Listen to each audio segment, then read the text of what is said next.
Hello guys, j'espère que vous allez bien. Bon retour sur ma chaîne et bienvenue pour les nouveaux. Aujourd'hui, on se retrouve pour une vidéo face cam, ce que je ne fais pas d'habitude. Mais là, il me semble que j'ai besoin de vous parler un peu, de vous donner des updates. J'ai reçu pas mal de questions. Donc, dans cette vidéo, c'est une FAQ. Je vais répondre à quelques questions que vous m'avez posées sur Instagram. Et voilà.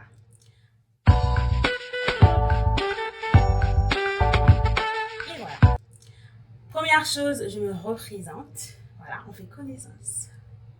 Bonjour, moi je suis Olmida, j'ai 23 ans maintenant et je suis en Master 1, droit international à la Sorbonne. Parallèlement à mes études, je travaille dans une école, je suis animatrice pour des enfants et voilà. Le reste, vous allez découvrir ça au fil de la vidéo. Si vous me suivez sur YouTube depuis au moins 3 ans, vous savez que j'ai beaucoup déménagé. J'ai beaucoup déménagé, quand même. Et dernièrement, j'ai encore déménagé en février. Donc, les principales questions que j'avais, c'était pourquoi je déménage, comment se passe le déménagement, comment se passe l'aménagement et tout. Donc, ça fait déjà quelques mois que j'ai déménagé. La principale raison, c'était par rapport à la distance, parce que j'habitais à plus d'1 heure de Paris et ma fac est à Paris, donc faire le trajet tous les jours, ça revenait à prendre 3 heures de mon temps de la journée. Et finalement, je suis quand même restée là-bas 1 an et demi, presque 2 ans. Mais voilà, à un moment donné, je me suis dit, il faut chercher quelque chose de plus proche de ta fac, comme ça tu gagnes du temps, c'est plus facile.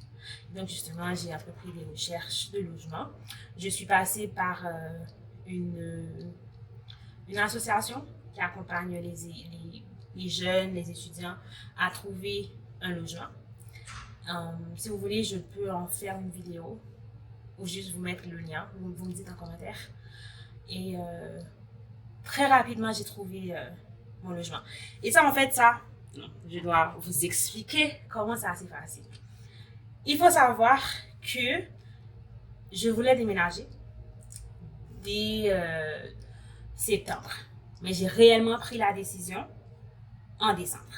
Donc, je me suis dit, il faut vraiment déménager parce que j'arrivais plus à tenir le rythme des 3 heures de trajet. Okay.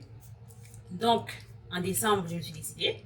J'ai trouvé l'association à part le biais d'une amie et j'ai commencé la procédure. Et là, on m'a dit que je pourrais déménager en février, mais ce n'est pas sûr. Parce qu'il y a quand même des délais, je ne suis pas la seule à faire la demande. Donc, disons peut-être février, mars, j'aurai le logement. Et si c'est février, ce serait fin février. Mais comme je vous ai dit, je voulais vraiment déménager. Donc, ce que j'ai fait, c'est que en fait, j'ai regardé une vidéo sur la foi. Je suis tombée sur une vidéo sur la foi. Comment ça fonctionne vraiment et comment les gens ne comprennent pas vraiment ce que ça veut dire avoir la foi. Okay? Donc, j'ai regardé la vidéo et ça m'a frappée. Parce qu'en fait, quand on a la foi, on dit oui, je crois, ça va se passer comme ça. Mais on a quand même des doutes. On doute de la réalisation de la chose. Et là, je me suis dit non. Je vais faire un acte de foi. En début janvier, j'étais sûre que j'allais trouver un logement en février. À tel point que j'ai donné le préavis pour partir de l'appartement. Il fallait donner un préavis d'1 mois. Donc, si j'attendais d'avoir le nouveau logement pour donner le préavis, j'allais payer 1 mois de loyer pour un logement dans lequel je n'étais plus. Donc, je me suis dit, janvier, je donne le préavis et février, je pars. Mais quand j'ai donné le préavis, je n'avais pas encore de logement. Est-ce que ça, c'est clair? Voilà, je n'avais pas encore de logement. Donc, je donne mon préavis et j'attends. J'attends. Mais quand je vous dis, je n'avais pas de doute que j'allais déménager, c'est extraordinaire. Je disais à tout le monde, tous mes proches, que je déménage en février. Je déménage en février. Voilà. J'étais vraiment sûre que j'allais déménager. J'ai fait confiance à Dieu. Je n'avais pas encore le logement le 28, le 29 janvier, je n'avais pas encore le logement, mais j'étais sûre que ça allait arriver. Et donc oui, finalement, j'ai appelé la personne qui nous accompagne et il m'a dit que oui, en fait, on a trouvé un logement, mais c'est même le pire. Alors, le mieux, c'est que c'est même pas par le biais normal de la procédure qu'on a trouvé mon logement. C'est en fait une résidence qui a contacté la personne pour dire qu'ils avaient besoin de quelqu'un, d'un jeune, et qu'ils étaient intéressés par mon profil étudiant et tout. Et lui, il a envoyé mon dossier parce que j'étais étudiante. Et voilà, c'est tout. C'est tout. Tout simplement. Je suis partie faire l'entretien et ils m'ont dit, voilà, si ça vous va, ça nous va aussi. Et donc, après l'entretien, le lendemain, j'ai envoyé un mail pour dire que oui, j'accepte le logement. Et voilà, j'ai déménagé. Là, je suis sur Paris, vraiment Paris, Paris. Voilà.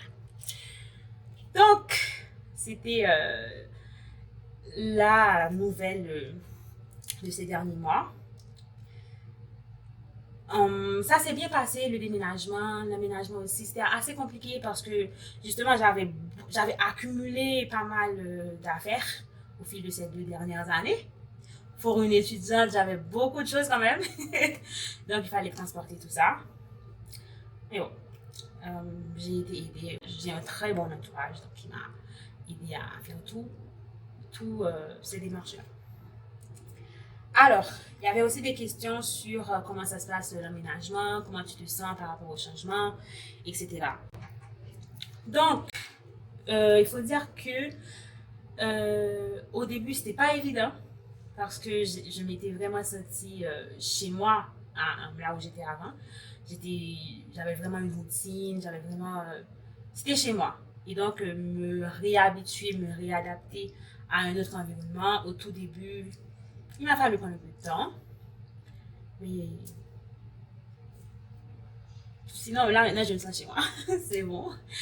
Le plus important pour moi, c'était d'être proche de ma fac. Et là, je suis à 30 minutes de ma fac. Ça, c'est extraordinaire. Pour moi, c'est un miracle. J'ai cours à 18h. Je peux laisser chez moi à 17h30. Oui. Donc, en gros, le changement ne me dérange pas forcément. Chaque saison, il y a des changements qui vont s'opérer dans ta vie. Donc là, il fallait un renouveau. Il y avait plein de choses qui vont changer, etc. Donc, je me suis adaptée tout simplement. Il y avait des questions sur est-ce que j'ai pu trouver un stage, etc. Alors, j'avais fait un stage en 2017 dans un cabinet d'avocat en Suisse. C'était un stage d'observation. Ça s'était bien passé. Et ça, j'avais pu trouver ce stage-là par rapport à... C'est plus par rapport à ma maman, etc. Donc, c'était pas forcément des recherches par moi-même. J'étais investie, c'est moi qui ai demandé, etc. Mais voilà. Ensuite, j'avais trouvé un stage, j'ai fait un stage en 2020, je crois, 2020 ou 2021. C'était à la mairie de ma ville, là où j'habitais avant. Et ça, en fait, c'était par mes propres démarches que j'ai pu trouver le stage, mais aussi par rapport à mon entourage. Et là, je m'arrêtais 2 minutes dessus, 2 secondes. C'est très important, l'entourage. Avec qui est-ce que tu fréquentes? Ok? Quels sont Est-ce que tu t'engages en fait? Moi, quand je suis venue en France, l'une des premières choses que j'ai faites, c'était mon service civique. Ok? J'ai fait mon service civique pour une association et après mon service civique, j'ai continué en tant que bénévole dans l'association. Et ça, en fait, tu te crées un réseau. C'est ça le mot, le réseau. Quel est ton réseau? Il faut te créer un réseau. Des fois, il faut juste commencer à faire les choses de façon bénévole, mais le réseau que tu gagnes, ça, c'est quelque chose. Donc, justement, c'est par rapport à la directrice de mon association avec qui j'ai parlé de mes recherches. Et là, elle a dit, voilà, tu peux essayer avec la mairie. Elle travaille à la mairie. Vous voyez, donc, votre réseau, c'est vraiment important. Donc, si pour l'instant, vous n'arrivez pas à trouver un travail ou un stage, travailler bénévolement pour une association, déjà, c'est quelque chose. Ça vous crée un réseau. Pour ceux qui sont encore à l'école secondaire, faites-moi confiance, vous avez le temps. Vous avez le temps. Ok. Donc, c'est le moment parfait pour pour tester des choses, pour vous engager, pour faire de nouvelles expériences. Parce qu'en fait, quand vous arrivez en philo et que vous devez faire votre choix de carrière, votre choix d'études, le plus souvent, c'est que vous ne savez pas ce que vous aimez faire. Mais la question, c'est comment vous pouvez savoir ce que vous aimez faire si vous n'avez rien testé. D'accord? C'est important. Donc, pendant vos études secondaires, n'hésitez pas à vous engager auprès des associations. N'hésitez pas, s'il y a des clubs dans votre école, à essayer. Et comme ça, vous allez découvrir ce que vous aimez, ce que vous n'aimez pas. Et comme ça, vous serez plus à l'aise à faire un choix par rapport à vos études. Donc, pour en revenir au sujet de la question, j'ai pu trouver des stages, oui, par des recherches personnelles, mais c'est aussi par rapport au réseau. Donc, mon conseil pour vous, ce serait de travailler sur votre réseau.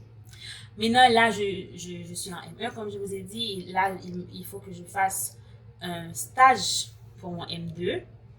Donc, je suis à la recherche. J'ai fait des choses, j'ai fait de nouvelles choses. Donc, une fois que j'aurai trouvé le stage, je vous ferai une vidéo pour vous dire comment j'ai fait, comment ça s'est passé. OK? Voilà. Ensuite, il y avait des questions sur le travail, le master, le fait que j'accompagne des étudiants, en fait, l'organisation, en fait, comment j'arrive à m'organiser pour gérer tous ces aspects. Ben, en fait, la clé, c'est l'organisation. C'est une bonne organisation, je dirais, et aussi beaucoup de discipline, de la motivation, un mélange de tout ça. Par exemple, pour pouvoir continuer à créer du contenu, ce que j'ai fait qui a fonctionné pour moi que je ne faisais pas avant, c'est en fait, j'ai commencé à déléguer. Et ça, c'est vraiment une nouvelle étape que j'ai franchie. C'est vraiment d'accepter de déléguer des tâches. C'est quelque chose que je ne faisais pas. Ça soulage un peu la charge de travail. Donc, si vous pouvez déléguer, c'est une bonne chose. Si vous ne pouvez pas déléguer, là, vraiment, c'est bien vous organiser et être discipliné. La motivation, oui. J'ai fait d'ailleurs une vidéo sur ça. Je vais vous mettre ça ici. N'hésitez pas à aller voir par rapport à la motivation, la discipline, comment rester focalisé sur ses objectifs. Et l'un des conseils que je vous avais donné, c'est de faire une vision board. Comme ça vous fait avoir en tête les objectifs que vous voulez atteindre et vous ne les perdez pas de vue. Et ça devient un moteur pour vous. Ce que j'ai fait, j'ai mis mon vision board sur mon écran d'ordinateur. Comme ça, à chaque fois que j'ouvre mon ordinateur, les objectifs me frappent. J'ai déjà expliqué dans cette vidéo justement les avantages d'avoir un vision board, mais déjà par rapport à ça, le fait d'avoir tout le temps vos objectifs sous vos yeux, vous ne pouvez pas faire comme si vous n'avez rien vu. Quand vous êtes passif, quand vous n'êtes pas assez productif, ben ça peut vous booster en fait. En gros, comment je fais pour gérer le travail, le master, ce que je fais à côté, la création de contenu, c'est vraiment, j'essaie de bien m'organiser. Ce que j'ai remarqué, c'est que à chaque période, il y a une priorité, c'est ça. Il faut savoir fixer vos priorités. Par exemple, quand j'ai mes partiels, ma priorité, ce sont les partiels. Donc, pendant cette période-là, si je ne suis pas focalisée sur la création de contenu ou autre chose, ce n'est pas grave parce que pendant une période donnée, ma priorité, ce sont les partiels. Et là, je suis obligée de me donner à fond avant de passer à autre chose. Donc, quand vous avez beaucoup de choses à faire, l'une des clés, c'est de définir vos priorités et justement de les faire en premier. Voilà. Je pense que j'ai répondu à vos questions. Voilà, j'ai essayé de répondre globalement à toutes les questions. Voilà. Comme résumé pour l'update, c'est que là maintenant je suis en M1. Je suis en train là j'ai avoir mes partiels. Je suis en train de faire mes candidatures pour mon M2. Pour le M2, peut-être que je vous ferai une vidéo sur comment ça se passe. Et j'ai déménagé et je cherche aussi un stage. Voilà. Et j'ai pu revenir aussi avec les lives et plus de contenu sur les réseaux sociaux, ce qui est une très bonne chose. Et également, s'il y en a qui font la démarche Campus France pour venir faire leurs études en France, ben, là maintenant, on reçoit des inscriptions pour vous accompagner pour les demandes de visa.